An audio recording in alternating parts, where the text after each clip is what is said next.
Ukisikia mua sasa ndo huu hapa. Yaani huu ndo mua sasa huu. Umepandwa mbugani, ukamwagiliwa, ukawekewa mbolea, ukapaliliwa fresh. So unakula mua umepanda chooni, mua umepanda nyuma ya choo. Ndo unamwagilia kupitia maji ya uani alafu unasema unakula mua.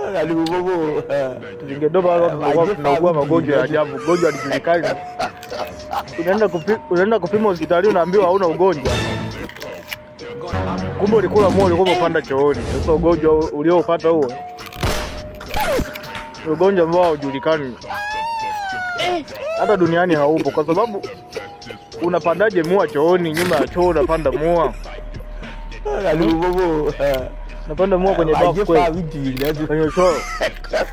Maji ya chooni ndio unamwagilia mua afu unakuja kula.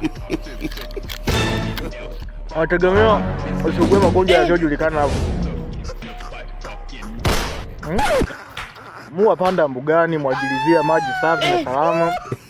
Uenjoy maisha namna hii. Una celebrate sasa. Waje fa video